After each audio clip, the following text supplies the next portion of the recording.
I'm going to pour as much possible value as I can into the next 45 minutes. Now understand, this is a challenge for me in the space that most often I'm speaking for at least 90 minutes, and my preference is to have 3 full days with you of training this content, right, in this space. I remember years ago I was having this experience. I was speaking to a women in business event, 300 women in the room, right, and similar like we're having a little lunch right now before I got up to give my keynote. And this woman, looking through her program, she goes, "Oh my goodness, you're the keynote speaker." I said, "Yeah, it's so nice to meet you." And she said, "How are you going to speak for 45 minutes?" And I was like, "Oh, sister, that is not the problem," right? Into that space is when we're talking about creating success. And the intention, really, when I got hired to speak, it has a sales focus, because that's heavy my background. I'm spending time with massive brands, helping them with multiple 7 figures in their agendas, right?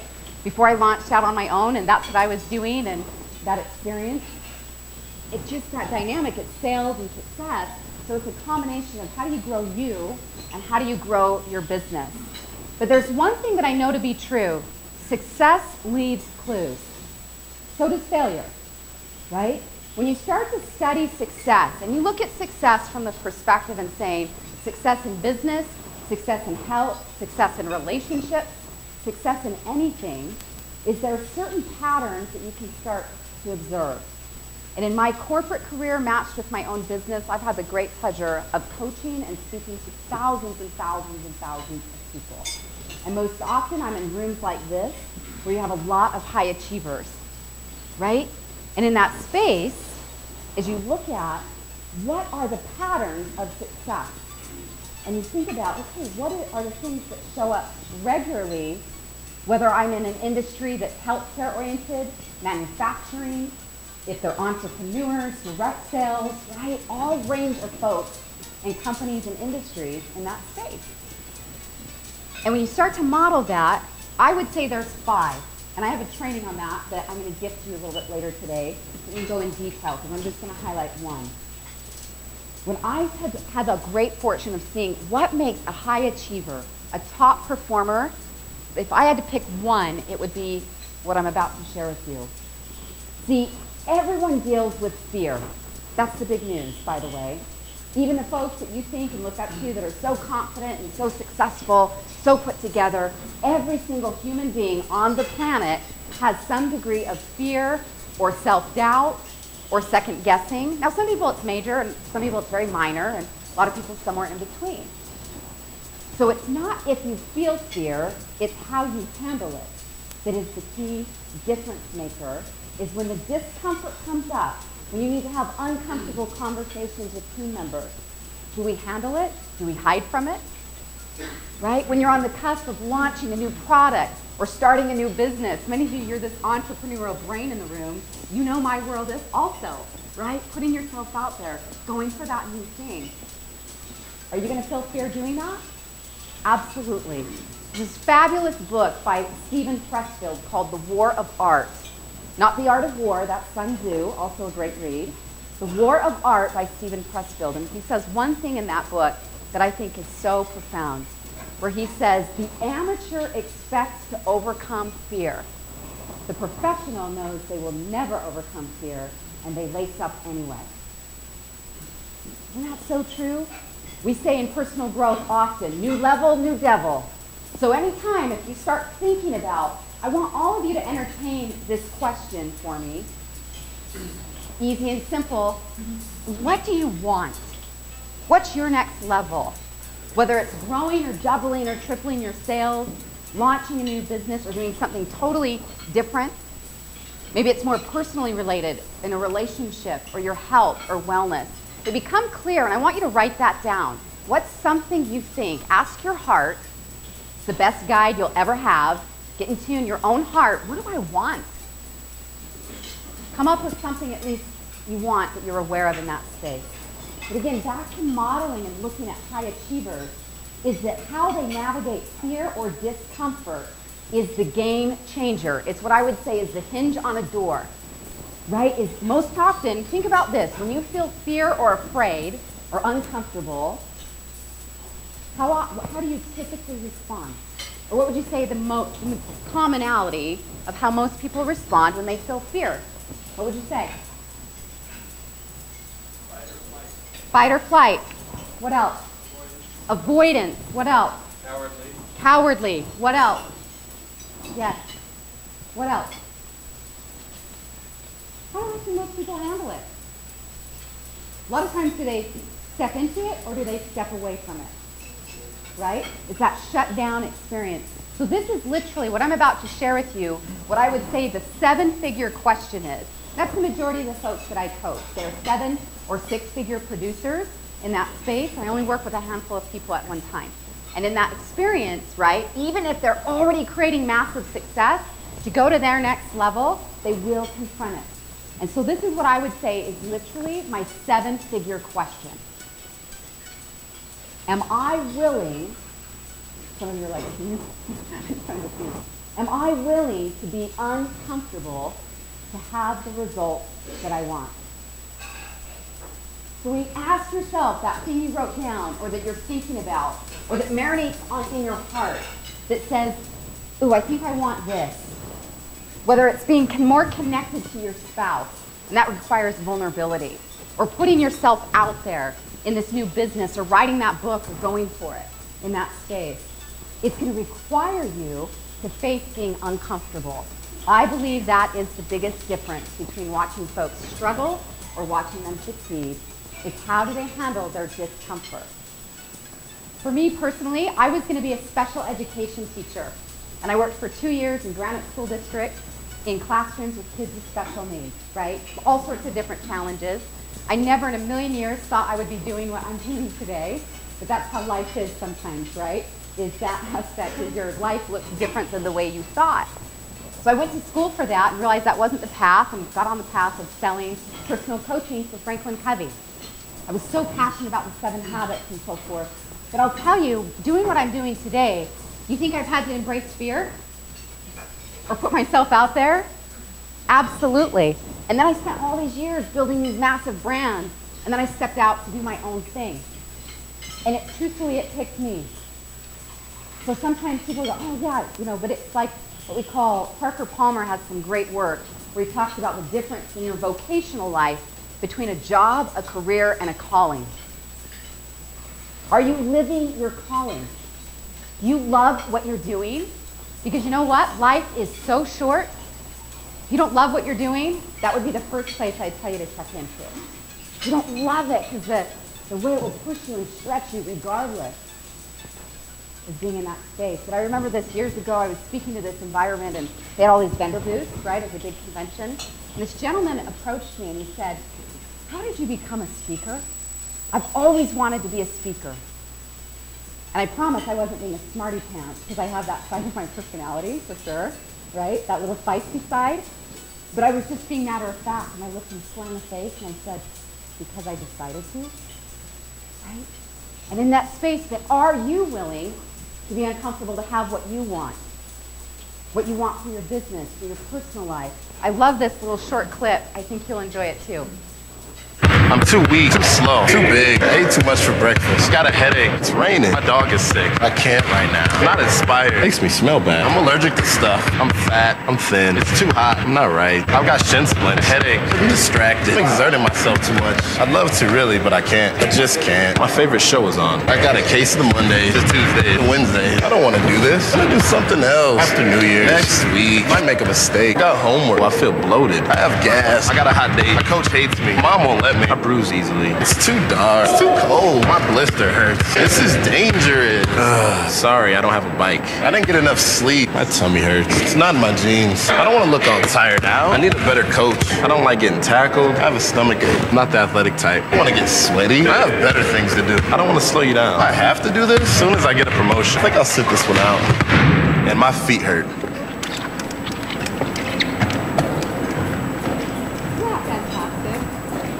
You can find that if you want to show that back to your teams. I know some of you obviously running your own companies, your own sales teams. You can find that just on YouTube. You just type in Nike wheelchair commercial and you'll find it. But I love that awareness is that, again, that aspect, am I willing to be uncomfortable?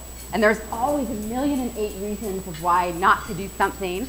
But if in your heart you're thinking, I want it, I want more than what I've got, I want my team to have more, I want to live more, I want to be more in it, in my own life, and as a leader. Because see, sometimes some of the challenge is when we create a certain level of success is we can get comfortable, right? As Tony Robbins says, when we achieve success, we tend to party. When we go through adversity or struggle, we tend to ponder, right? And that's one of the gifts of adversity. And as Sherry had said, I've been through my own thing. Everyone has. Where you go through different experiences, one of my favorite questions to ask when I'm in fear or in adversity is simply the question, what is this here to teach me? The classic book, it was what I would say my gateway drug into personal growth by James Allen.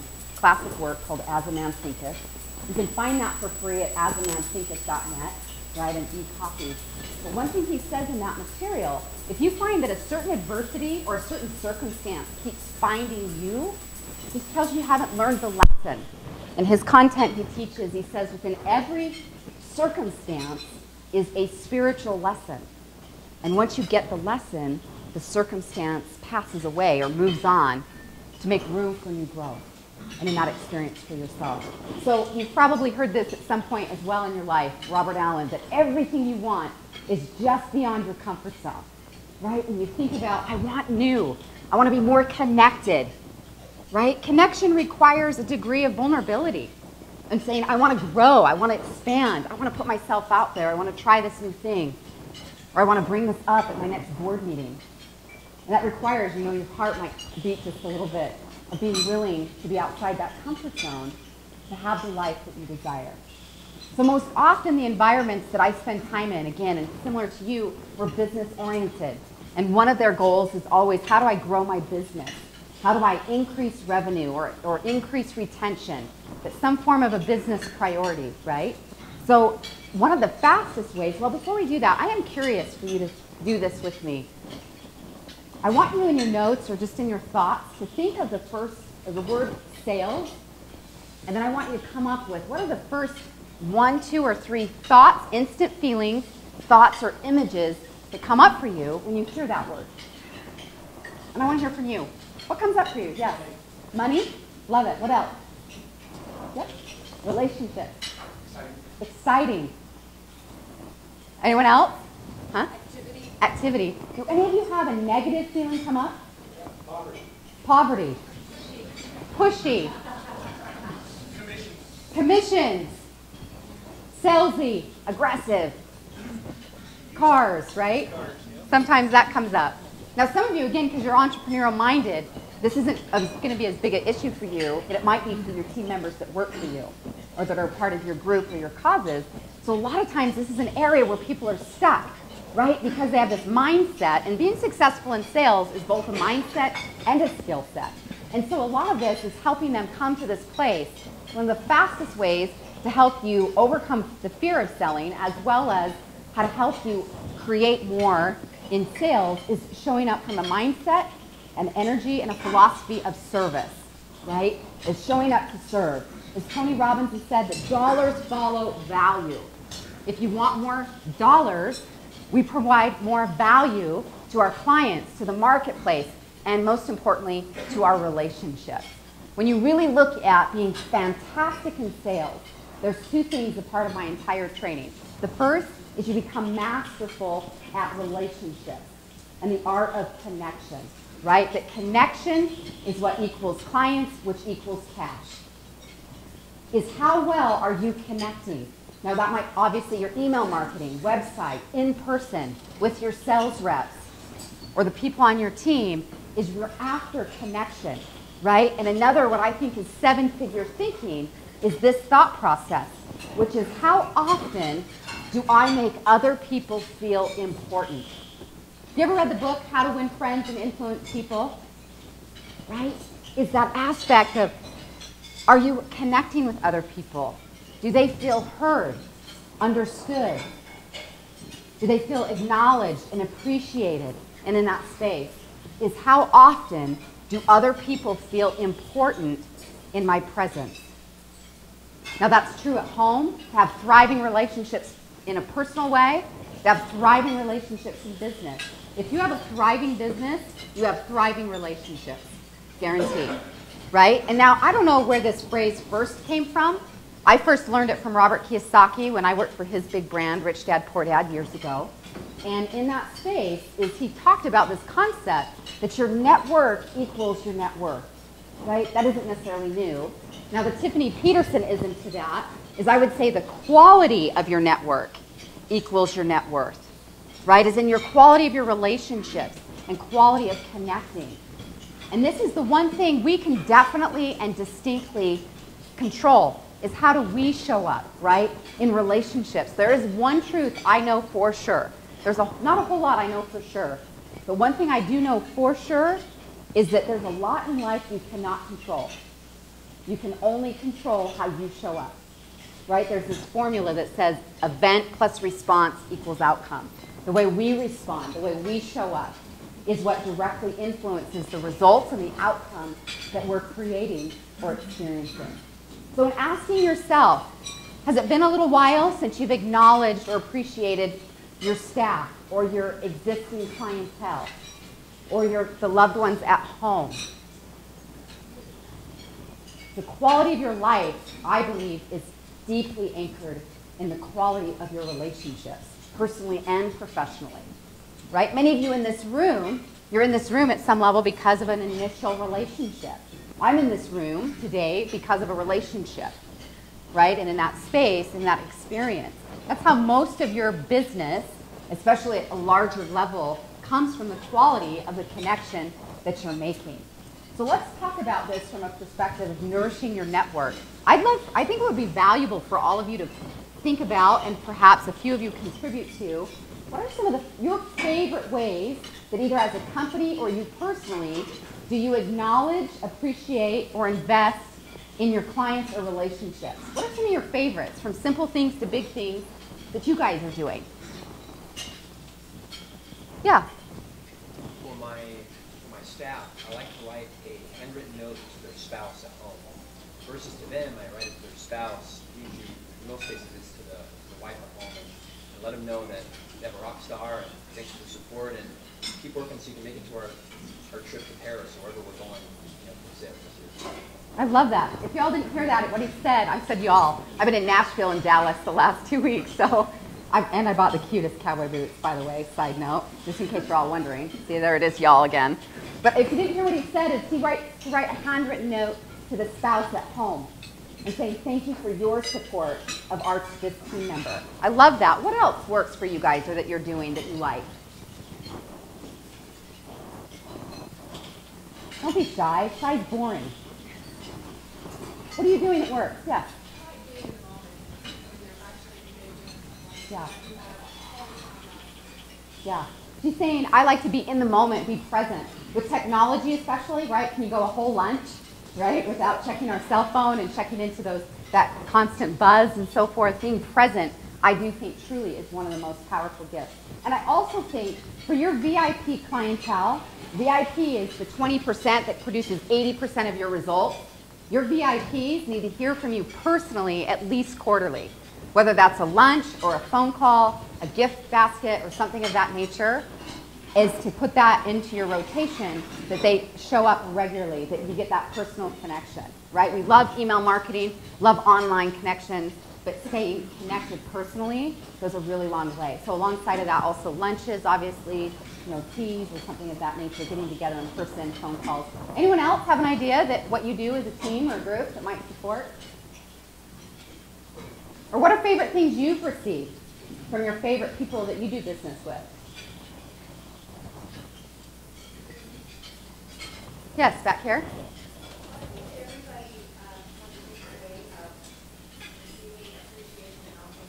Right.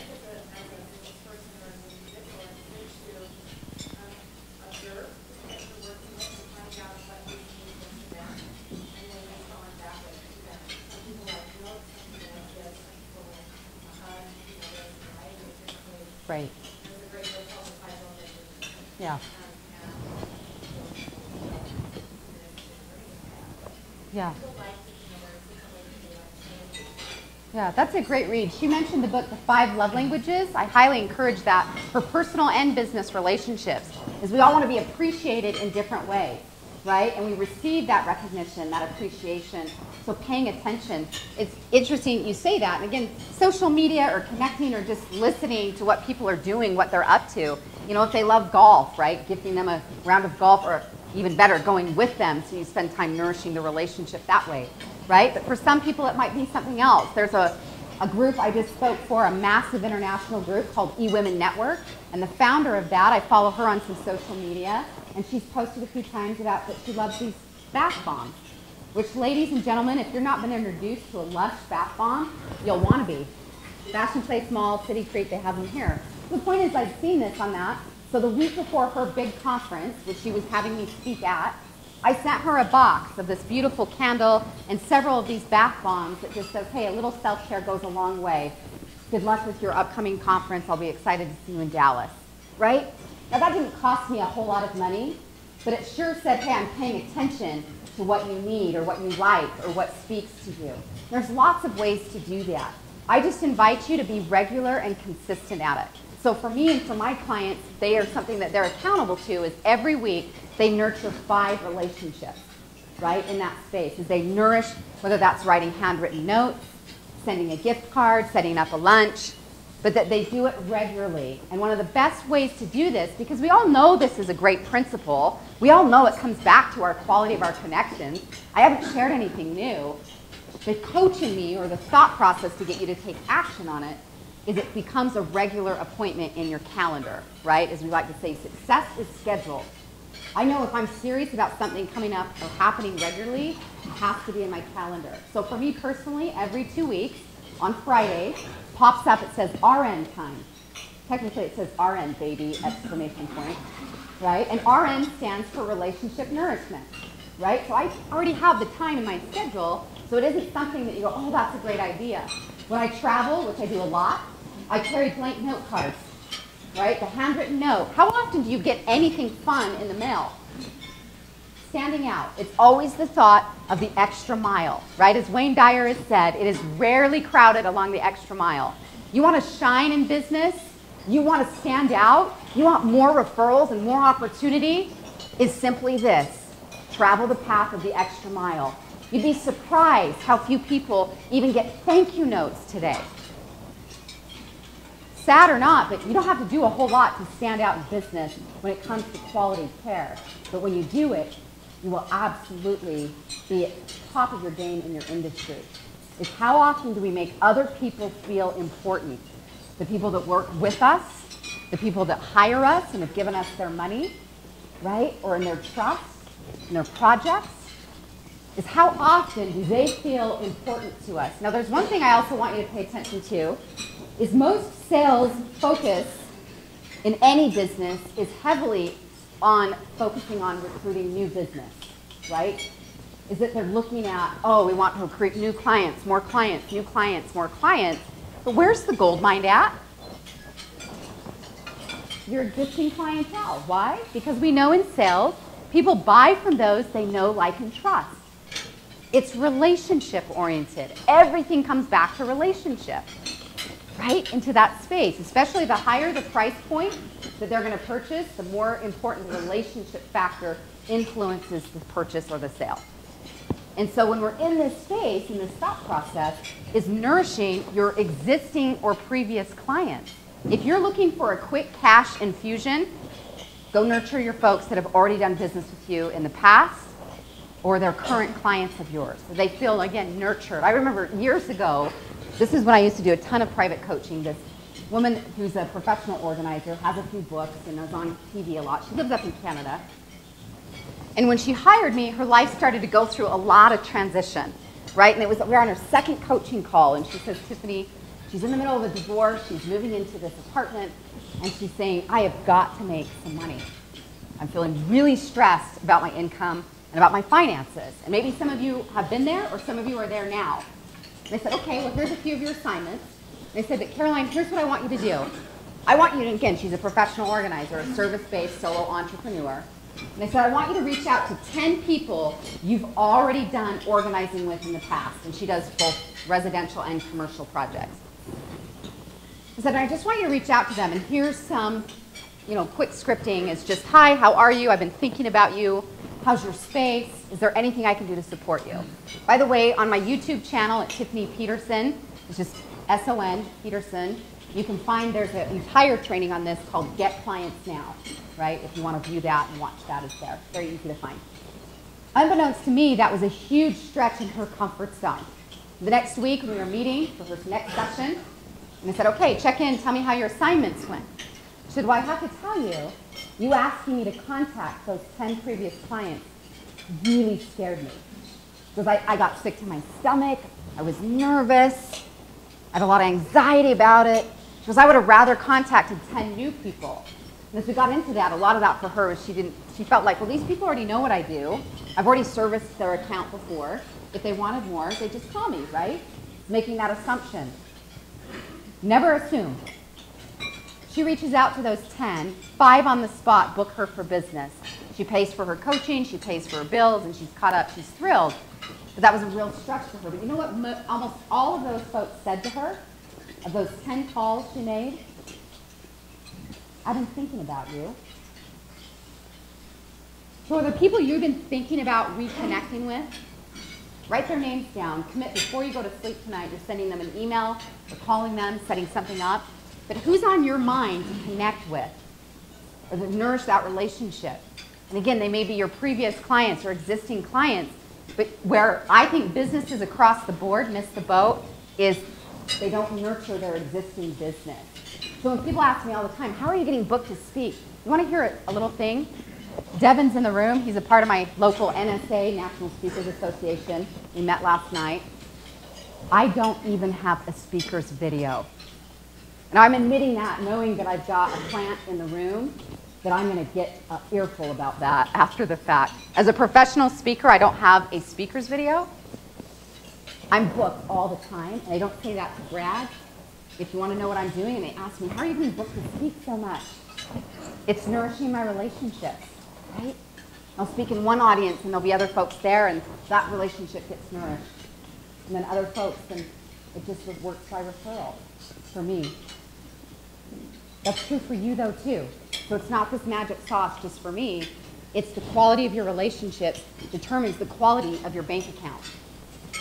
Always. The quality of your relationships directly influence the quality of your bank account.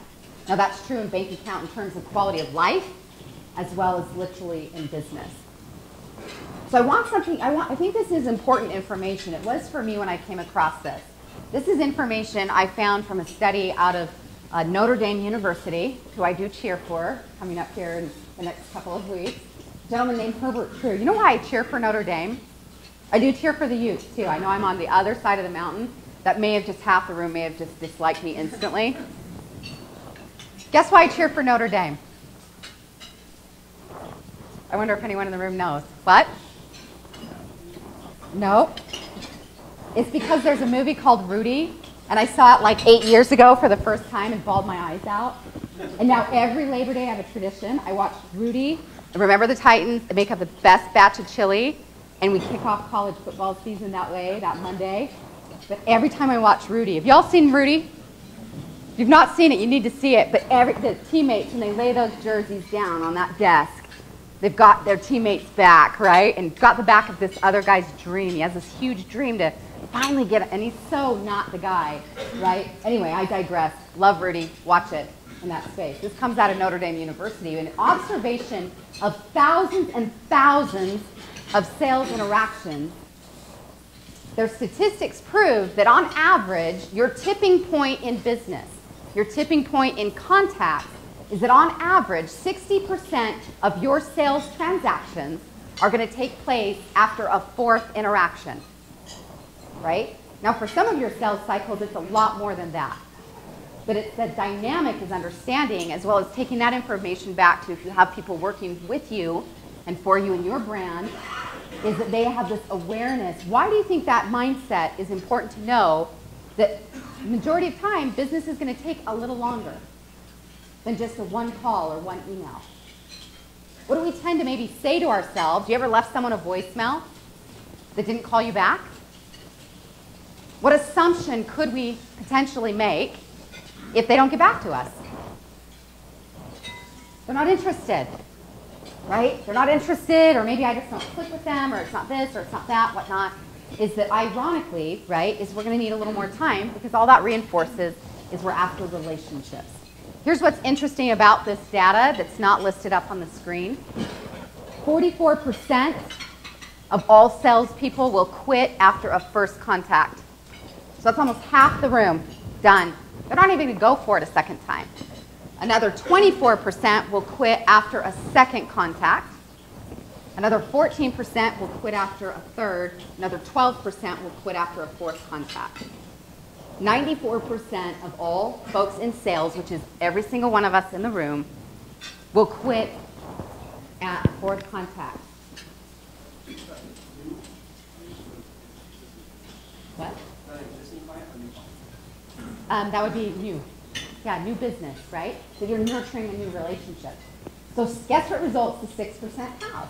Right? Pretty telling, I think, in that space. So it's always that game of persistence, but that while you're doing that, you're nourishing the relationship. So we talk about this, that it's making those contacts, it's making that connection, right? And the difference between a contact, the word contact to a contract, is one letter. And that letter being the letter R, and I guess you can know what that stands for, relationship. So if your contacts are not currently turning into contracts, this tells you need more time to nourish the relationship. Some people are going to be ready to move forward with you, your product, your service, your idea, fast. Majority of people, again, the majority of your business, the bulk of your business, 60% of it is going to happen after multiple contacts, right? Sometimes that's personal. It could also be emails, newsletters, sending a gift in the mail, connecting, spending time in that space.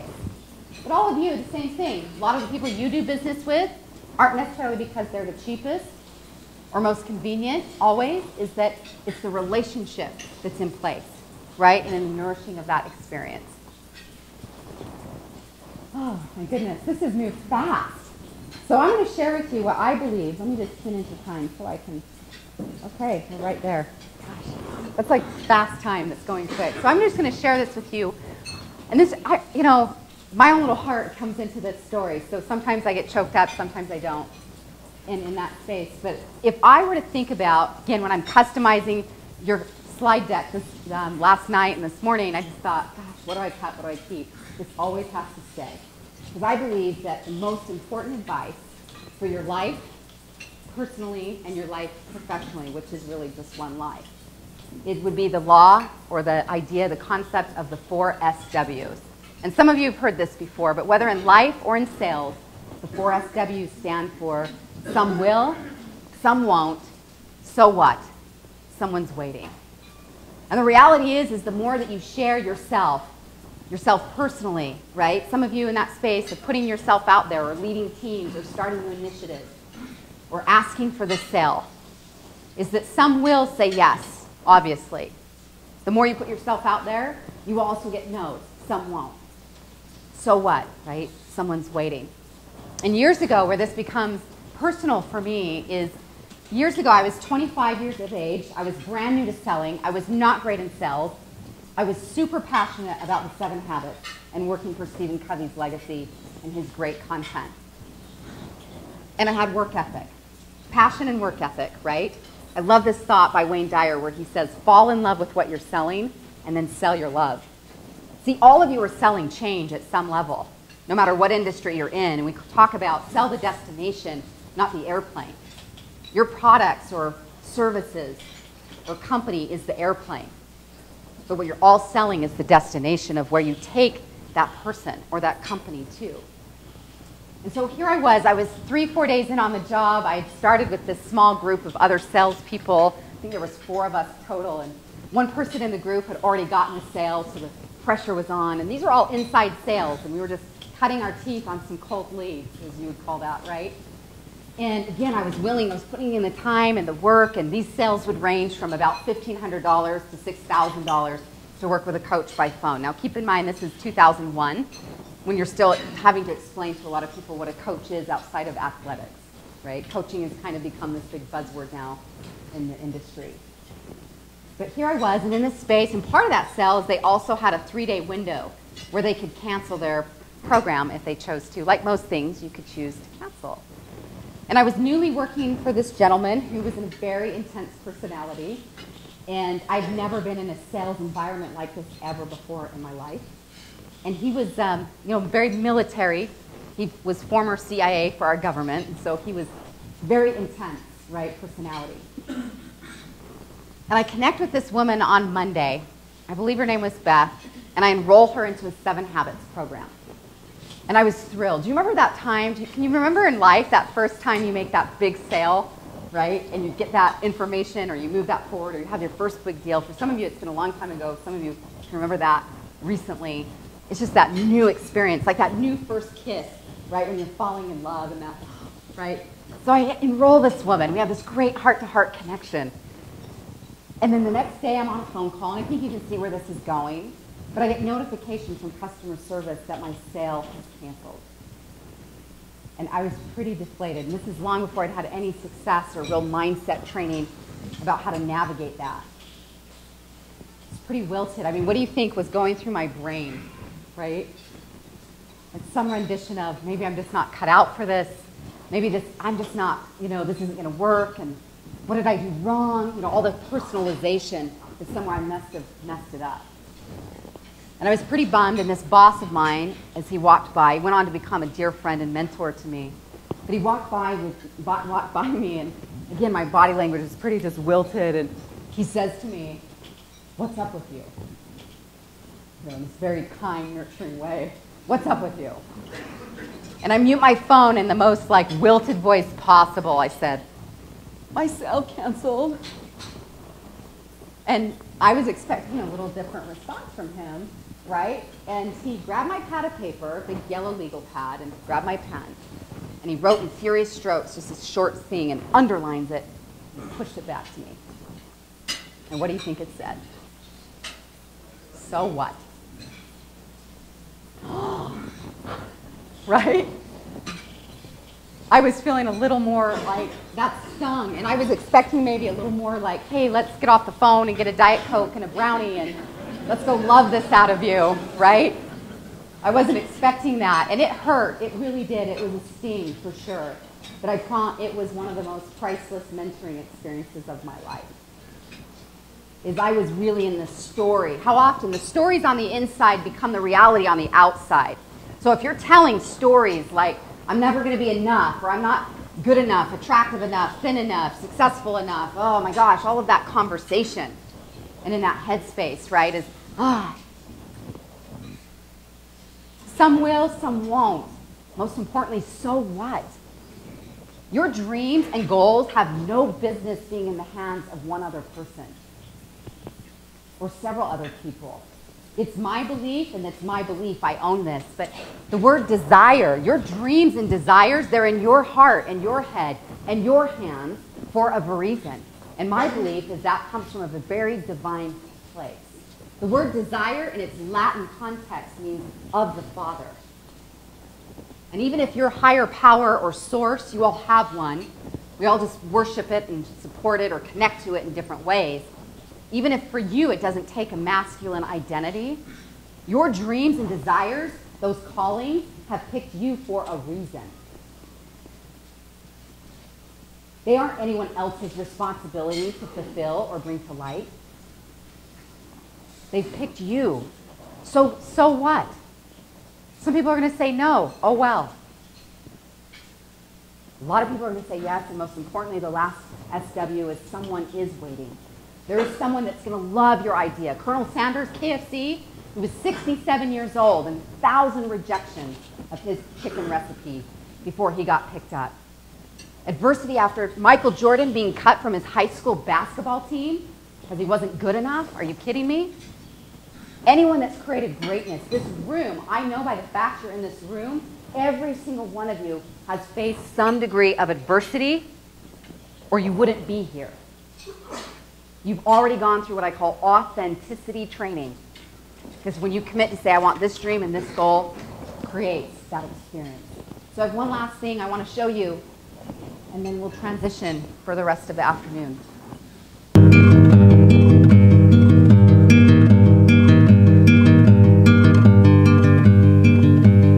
Hi, I'm Tiffany Peterson, and I want to share with you today what I call the law of the harvest. Years ago when I was in sales and just getting started on that path, and I was new to it, and I had nerves and doubts and fears, like many of you, I assume, as you're starting anything new or a new path or a new business. And I was introduced to that phrase that the harvest cannot be prevented. And I don't know about you, but as we're working through life, I really love the concept of a garden, right? Is that there's a certain law of the universe that what we plant and nourish must bring forward its like fruit. And so when you think about for yourself, there are times where it's really easy to get discouraged. I've been there myself, where you're putting in the effort, you're nourishing that garden, you're out there watering it, weeding it, and maybe you're not seeing the results as quickly as you would like. But there's these amazing laws at play in the universe that if you stick with something, you will meet with success. See, there's this phrase that I love to teach that says this: persistence trumps talent. There will always be a harvest that comes every year, every fall, without fail, if we are faithful and consistent to do our part to nourish that garden. Now, for some of you, you might be in what I call the July of your life right now. You may have started in May, so to speak, symbolically, started planting that garden. You were all excited, bought new overalls, new gardening tools, got out there, planted those seeds, and it was fun, right? Right out of the gate. And then a few weeks goes by, and a month goes by, or 2 months goes by, and maybe there's some sprouts coming through, or maybe there's been one or two little things, but there isn't this full crop of results that you're watching, and it seems like everyone else has but you. That's your July. You're now hot, you're sweaty, you're tired. Maybe your partner who joined in that garden with you in the beginning is nowhere to be found any longer, and it's up to you. I promise you, if you push through that July, in other words, that adversity and that struggle and that challenge, you will meet with success, because your harvest cannot be prevented. Be more concerned about being true to your dreams than your dreams coming true. I'll say that again. You be loyal. There's loyalty pays great dividends. Be true to your dreams, and your dreams will be true to you. The harvest can never be prevented. That universal law is in play for all of us. So I invite you to choose to be persistent, choose to continue to nourish your dreams, and you also will meet with success.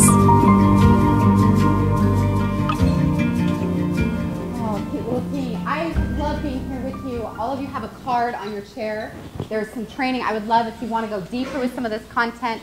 On the back of that card is the different ways to stay in touch on social media, but the very last one, if you text in your first name and email address, the only way it gets delivered is to your email. You text into that number, and in your text body, put your first name and your email address. It will instantly send you what's called a thank you gift, and there's 4 hours of training in there. One is called the top 5 attributes of all high achievers. We touched on one. Another one called Nourish Your Network, how to achieve your goals faster, and then another training I did with Jack Canfield on growing your business.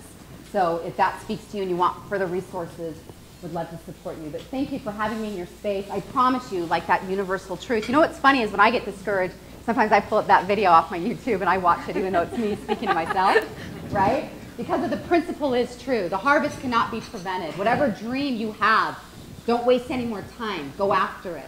Nurture it, though, knowing that it takes time. But if you are faithful and true to nurturing your relationships, nurturing your business, nurturing your dreams, your ideas, you also, I guarantee, will meet with success. Thank you for having me. I've loved being in this space.